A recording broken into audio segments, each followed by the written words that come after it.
दोस्तों, सौर मंडल और मोशन ऑफ अर्थ के बारे में इस वीडियो में देखेंगे, जो कि आप क्लास 6 में पढ़ चुके हैं। ठीक है। और अदर कॉम्पिटिटिव एग्जामिनेशंस जैसे बिहार टीचर एग्जामिनेशंस के लिए बहुत ही इम्पोर्टेंट है। और हम इसमें उस चीज़ को कवर किया है, जनरली उस जिस चीज़ को हम देख नहीं पाते हैं या उनको रिमाइंड नहीं कर पाते हैं। ठीक है, उन चीज़ों को कवर किया गया है। ये क्लास 6 का बेस को तो इसमें शामिल किया ही गया है, लेकिन उससे हायर स्टडीज़ को भी इसमें शामिल किया गया है, क्योंकि बीपीएससी के चेयरमैन ऑलरेडी कह चुके हैं कि ये जो स्टैंडर्ड होगा हमारे क्वालिफ़िकेशंस, मिनिमम क्वालिफ़िकेशंस के अकॉर्डिंग मतलब क्वेश्चंस पूछे जाएंगे। यानी 12th स्टैंडर्ड का क्वेश्चंस रहेगा, लेकिन स्टैंडर्ड का क्वेश्चंस पूछा जाएगा 12th, लेकिन हमें 6 से लेकर के 12 तक कवर होने चाहिए, नॉलेज होना चाहिए। यानी 6 को हम नहीं छोड़ सकते हैं।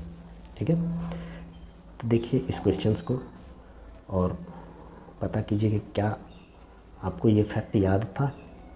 इनमें से बहुत सारे फैक्ट, ये हो सकता है कि एक भी फैक्ट अगर आपको याद नहीं हो इनमें से, तो आप उन्हें कंप्लीट कर लीजिए, नोट डाउन कर लीजिए। ठीक है, क्योंकि क्या पता वही क्वेश्चंस पूछा जाए। ठीक है, तो देखिए पहला क्वेश्चन, सौर प्रणाली की खोज किसने किया? क्या आपको पता था? कोपरनिकस ने खोज किया। अगर नहीं पता था तो आप याद कर लें, कोपरनिकस ने सौर प्रणाली का खोज किया था। ठीक है, दूसरा क्वेश्चन है, ग्रहों की गति का नियम किसने दिया? तो केपलर ने ग्रहों के गति के नियम को दिया था। पृथ्वी से बढ़ती दूरी के अनुसार कौन सा होगा? शुक्र होगा सबसे पहले। यानी पृथ्वी के सबसे निकट में कौन सा है? शुक्र ग्रह है। ठीक है, फिर उसके बाद मंगल है, फिर उसके बाद बुध है, फिर उसके बाद बृहस्पति है, फिर सो ऑन हो जाएगा, मतलब उसके बाद सैटर्न हो जाएगा यानी शनि ग्रह हो जाएगा, फिर उसके बाद कौन सा ग्रह हो जाएगा? यूरेनस हो जाएगा, फिर नेपच्यून हो जाएगा। ठीक है, सौरमंडल का भाग नहीं है, यानी कौन सौरमंडल का भाग नहीं है? निहारिका सौरमंडल का भाग नहीं है। ठीक है, तारामंडल से आप क्या समझते हैं दोस्तों? ठीक है, तारामंडल क्या होता है? तो देखिए तारामंडल के बारे में पहले सुन लीजिए मेरा कहा हुआ चीज़। ठीक है, तारामंडल क्या होता है कि आकाश के कुछ सुंदर आकृतियों के रूप में व्यवस्थित होते हैं। ठीक है, तारे का समूह जो होता है सुंदर आकृतियों के रूप में व्यवस्थित होते हैं। इन आकृतियों को ही तारामंडल कहा जाता है। वर्तमान में तारामंडल में इनके आसपास के वातावरण को भी शामिल किया जाता है। ठीक है, तो लेकिन कहीं ये क्वेश्चंस पूछा हुआ था, उसके अकॉर्डिंग ये है कि जो भी आकृति होता है उसमें क्या होता है कि तारा जो होता है सभी पृथ्वी से समदूरस्थ पे नहीं होते हैं। ठीक है, और अंतरिक्ष में तारामंडल की संख्या कितना है? तो 88, अभी तक 88 है, according to the international astronomical union के द्वारा। ठीक है, अनुसार जो है इनकी संख्या 88 माना गया है। ठीक है, ये ठीक है। जब तारामंडल के बारे में पढ़ लिए तो दोस्तों नक्षत्र के बारे में भी देख लेते हैं। तो नक्षत्र क्या होता है? एक निश्चित आकृति में व्यवस्थित तारों के समूह को नक्षत्र कहा जाता है। ठीक है, देखिए अभी तुरंत तारामंडल भी देखें, तो तारामंडल क्या है? सुंदर आकृतियों में व्यवस्थित। नक्षत्र क्या है? एक निश्चित व्यवस्थित तारों के समूह को नक्षत्र कहा जाता है। और नक्षत्र की संख्या 27 है, जबकि तारामंडल का संख्या 88 है। ठीक है, लेकिन नक्षत्र में एक जो 28वां नक्षत्र को भी भारतीय मनीषियों द्वारा परिकल्पित किया गया है और उसका नाम रखा गया अभिजीत। ठीक है, कुछ महत्वपूर्ण नक्षत्र है जो रात में दिखाई पड़ते हैं, जैसे चित्रा, हस्त, विशाखा, श्रवण, घनिष्ठा, मधा, आद्रा, अनुराधा, रोहिणी इत्यादि। नक्षत्र दिवस कब होता है? तो किसी नियत नक्षत्र के मध्याह्न रेखा के ऊपर से उत्तरोत्तर दो बार गुजरने के बीच के समय को नक्षत्र कहा जाता है। फिर से सुन लीजिए दोस्तों, किसी नियत नक्षत्र के मध्याह्न रेखा के ऊपर से उत्तरोत्तर 2 बार गुजरने के बीच के समय को नक्षत्र दिवस कहते हैं। यह दिवस 23 घंटे 56 मिनट का होता है। नक्षत्र दिवस कितने समय का होता है? 23 घंटे 56 मिनट का। तो कुल नक्षत्र कितना माना गया है? 27, लेकिन 28वें नक्षत्र भारतीय मनीषियों द्वारा माना गया है और उसका नाम रखा गया है अभिजीत। ठीक है दोस्तों, ठीक है। 7वां नंबर क्वेश्चन देखिए, बाह्य ग्रह और बृहस्पति सदृश ग्रहों की संख्या कितना है? तो 4 है। तो कौन कौन सा हो जाएगा? बृहस्पति ग्रह, सैटर्न ग्रह, अरुण और वरुण। ठीक है, ठीक है। ब्रह्मांड में विस्फोटी तारा किसे कहा जाता है? अभिनव तारा को। वैज्ञानिक जिन्होंने सर्वप्रथम खोज की कि पृथ्वी सूर्य के चारों ओर घूमती है, तो किसने खोज किया था? कोपरनिकस ने। ठीक है, कोपरनिकस ने क्या बोला था कि पृथ्वी सूर्य के चारों ओर घूमती है। ठीक है, सर्वप्रथम बताए थे। कौन ग्रह नहीं है जिसे प्राचीन भारतीय ग्रह मानते थे? सूर्य को, जबकि सूर्य एक तारा है। ठीक है, सूर्य के मध्य भाग को क्या कहा जाता है? प्रकाश मंडल। सूर्य के ऊपर के भाग को क्या कहा जाता है? वर्णमंडल। सूर्य सदैव पूर्व में निकलता है क्योंकि पृथ्वी पश्चिम से पूर्व की ओर घूमती है। पृथ्वी पश्चिम से पूर्व की ओर घूमती है, तो इसीलिए हमको प्रतीत होता है कि सूर्य पूर्व की ओर निकल रहा है और पश्चिम में सूर्योदय होता है। ठीक है, और देखिए, लेकिन जितना 8 ग्रह है उसमें से 2 ऐसा ग्रह है जो पृथ्वी के घूमने के विपरीत घूमता है। ठीक है, पृथ्वी के विपरीत घूमता है, जैसे शुक्र ग्रह और अरुण ग्रह, यानी वीनस और यूरेनस। ठीक है, देखिए, मध्य रात्रि का सूर्य का अर्थ क्या होता है? सूर्य का ध्रुवीय वृत्त में देर तक चमकना मध्य रात्रि का सूर्य कहलाता है।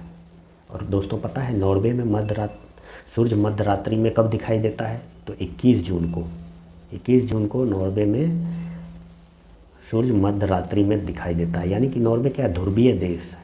ठीक है, ध्रुवीय कंट्री है, और ध्रुवीय कंट्री में मध्य रात्रि को तक जो होता है सूर्य का चमकना ही क्या कहलाता है? मध्य रात्रि का सूर्य। ठीक है, यानी कि दोस्तों आज ही के दिन जो है, मतलब नॉर्वे में मध्य रात्रि में सूर्य का उदय होगा, चमकेगा।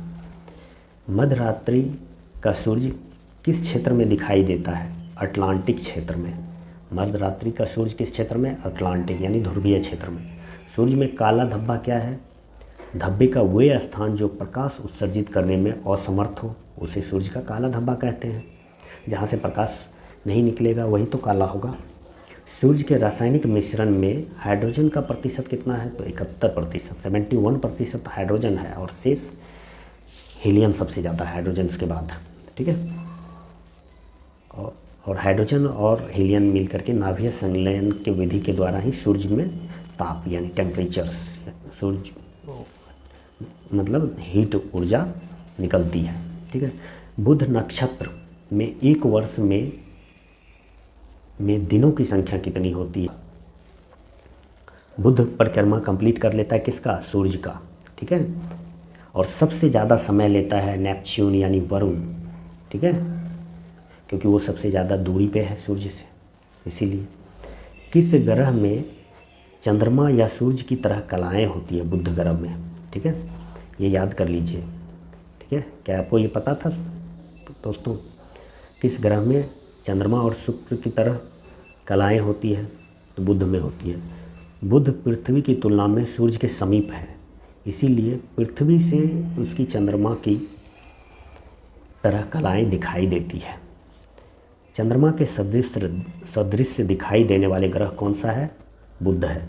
देखिए दोस्तों, चंद्रमा के सदृश दिखाई देने वाले ग्रह बुध है, लेकिन तारों के सदृश दिखाई देने वाले ग्रह कौन सा है? तो बृहस्पति है, क्योंकि बृहस्पति का आकार बहुत बड़ा होता है, इसीलिए तारों के सदृश दिखाई देता है। नेक्स्ट देखिए, अरुण, यूरेनस।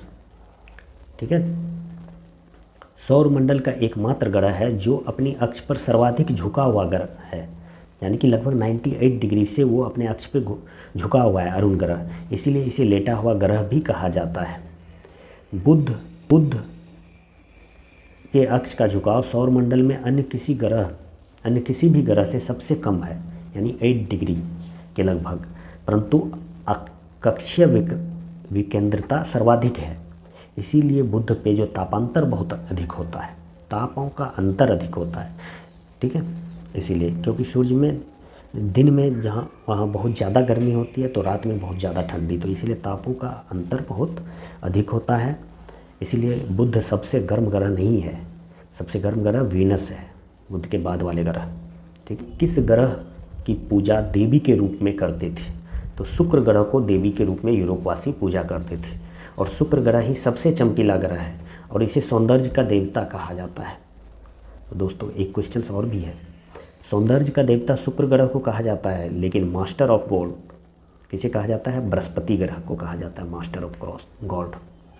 उत्तरी ध्रुव की खोज किसने की थी? रॉबर्ट फेयरी, जो कि अप्रैल 1909 में रॉबर्ट फेयरी ने उत्तरी ध्रुव की खोज की थी।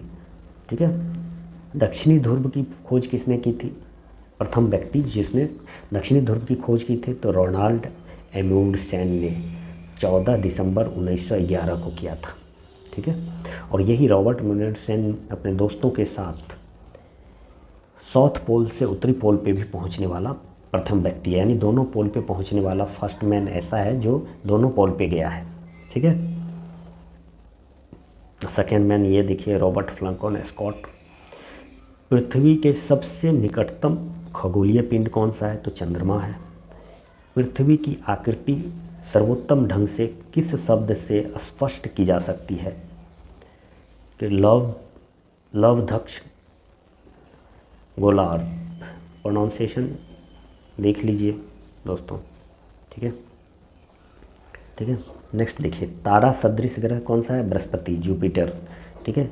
जिसे गैलीलियो ने खोजा था। इसे मास्टर ऑफ गॉड भी कहा जाता है। यह सूर्य की परिक्रमा पूर्ण करने में 12 वर्ष का समय लगाता है। ठीक है। तारों का रंग एवं तापमान से उसकी उम्र का पता लगाया जाता है। तारों द्वारा मुक्त ऊष्मा के आधार पर उसकी उम्र का पता लगाया जा सकता है। जैसे तारों अगर लाल और सफ़ेद दिखाई देगा, नीला और सफ़ेद दिखाई देगा तो कहेंगे वो आद्य तारा है, यानी युवा तारा है। ठीक है। और नारंगी दिखाई देगा उसका कलर तो प्रौढ़ तारा कहेंगे। ठीक है। प्रौढ़ तारा कहेंगे। लेकिन लाल दिखाई देगा तो क्या कहेंगे? वृद्ध तारा। लाल क्या कहलाएगा? वृद्ध तारा, यानी कि वो ख़त्म होने वाला है, वृद्ध। ठीक है। वृद्ध तारा कहलाएगा जब लाल दिखाई देगा। तो अंततः तारा क्या होता है? विस्फोट के बाद तारों की मृत्यु हो जाती है और वह कृष्ण विवर बन जाता है, यानी ब्लैक होल बन जाता है। ठीक है। तो यानी नीला और सफ़ेद तारा युवा तारा जो होता है, यंग एज। ठीक है। फिर नारंगी जो होता है प्रौढ़ होता है, और ये जो होता है वृद्ध होता है, ओल्ड। ठीक है। ओल्ड तारा, लाल तारा। और विस्फोट होने के बाद तारों की मृत्यु हो जाती है या वह कृष्ण विवर बन जाता है, ब्लैक होल बन जाता है। ठीक है दोस्तों, 1.44 सौर द्रव्यमान, ठीक है, ही श्वेत वामन के द्रव्यमान की ऊपरी सीमा है। ठीक है। और इसे ही चंद्रशेखर सीमा कहा जाता है, यानी 1.44 सौर द्रव्यमान चंद्रशेखर द्रव्यमान कहलाता है। थैंक यू दोस्तों, अच्छा लगा तो लाइक एंड सब्सक्राइब कर दीजिए।